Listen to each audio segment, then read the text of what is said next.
Maxfield Parrish, July 25, 1870, March 30, 1966, was an American painter and illustrator active in the first half of the 20th century.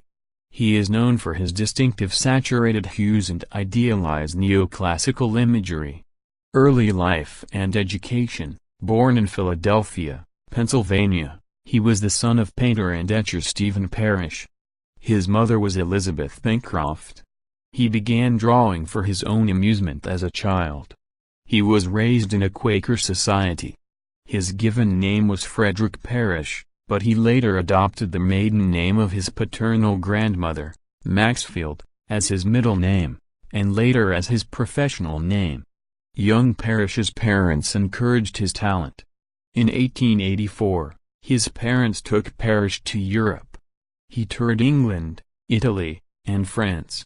Parrish was exposed to architecture and the paintings from the old masters. They returned in 1886.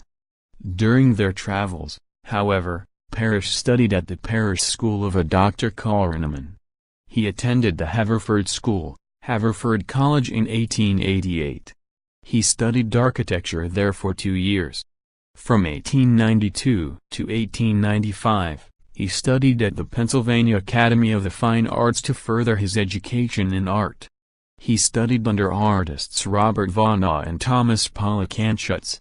After graduating from the program, Parrish went to Esquire, Massachusetts, where he and his father shared a painting studio. A year later, he attended the Drexel Institute of Art, Science and Industry with his father's encouragement. Parrish entered into an artistic career that lasted for more than half a century, and which helped shape the golden age of illustration and American visual arts. During his career, he produced almost 900 pieces of art including calendars, greeting cards, and magazine covers. Parrish's early works were mostly in black and white. In 1885, his work was on the Easter edition of Harper's Bazaar. He also did work for other magazines like Scribner's Magazine.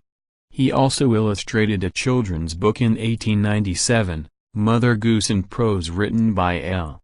Frank Boehm. By 1900, Parrish was already a member of the Society of American Artists. In 1903, he traveled to Europe again to visit Italy. Parrish took many commissions for commercial art until the 1920s.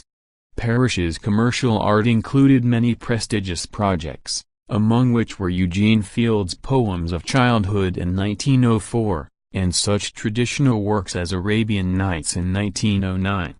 Books illustrated by Parrish are featured in A Wonder Book and Tanglewood Tales in 1910, The Golden Treasury of Songs and Lyrics in 1911, and The Knave of Hearts in 1925. Parrish worked with popular magazines throughout the 1910s and 1920s, including Hearst and Life. He also worked with a number of advertising companies like Wanmakers, Edison Mazda Lamps, Colgate and Oneida Cutlery. Parrish worked with Colliers from 1904 to 1913. He received a contract to deal with exclusively for 6 years. He also painted advertisements for DM Ferry Seed Company in 1916 and 1923, which helped him gain recognition in the eye of the public. His most well-known artwork is Daybreak, which was produced in 1923. It features female figures in a landscape scene. The painting also has undertones of Parrish blue. In the 1920s, however, Parrish turned away from illustration and concentrated on painting. In his 40s, Parrish began working on large murals instead of just focusing on children's books. His works of art often featured androgynous nudes in fantastical settings. He made his living from posters and calendars featuring his works. Parrish used Kitty Owen as a model in the 1920s. Susan Lewin also posed for many works. She was Parrish's assistant. From 1918 to 1934, Parrish worked on calendar illustrations for General Electric. In 1931, He declared to the Associated Press, "I'm done with girls on rocks," and opted instead to focus on landscapes. Though never as popular as his earlier works, he profited from them.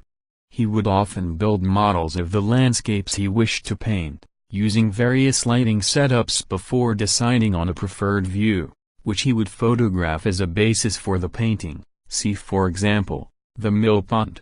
He lived in Plainfield, New Hampshire, near the Cornish art colony, and painted until he was 91 years old. He was also an avid machinist. He often referred to himself as a mechanic who loved to paint.